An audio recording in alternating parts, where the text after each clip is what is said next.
I'm a sucker for it. It's just, you go out and you dream. People ask, what do you think about? What do you do for all that time when you're riding? My mind just goes to another place. You don't have an agenda, it's just wherever your mind takes you.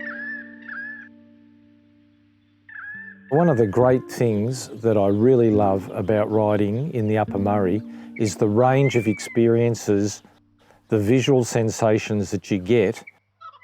You get the different seasons, you get the narrow little roads that are quiet, epic climbs, you get beautiful rivers, you get some dirt if you want it.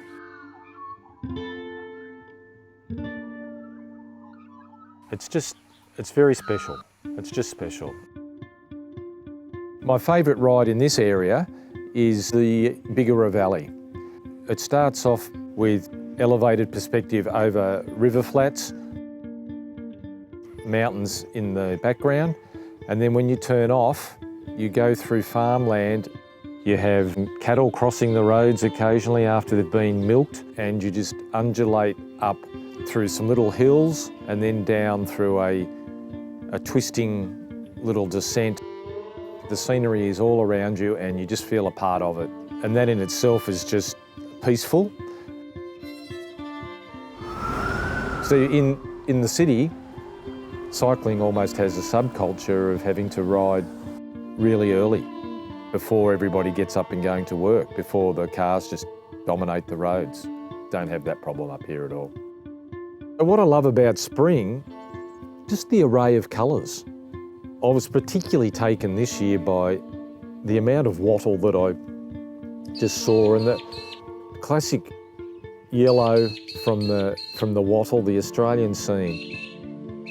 For road cyclists, what the area offers here is a great variety of terrain. You can do loops that take an hour where you don't retrace your steps. You can do loops that take 7 or 8 hours if you want to. That's pretty unique, especially when you've got the biggest mountains in Australia and the headwaters of Australia's biggest river.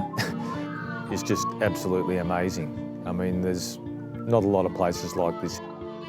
When you're out riding, it's very easy to just find yourself drifting away into a magical place, and time passes very quickly.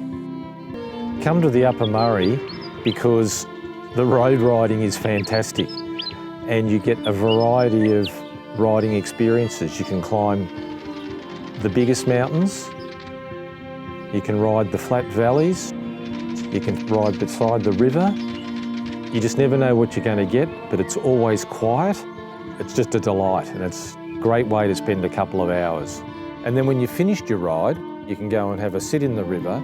If you had family or friends coming up with you while you were going off cycling, they could amuse themselves by checking out local museums, which cover a lot of the interesting history of the area.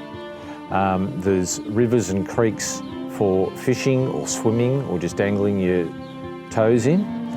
We've got a few beautiful national parks for walking, and of course we're right on the doorstep of the Snowy Mountains, which is just a magnificent backdrop to anything you want to do.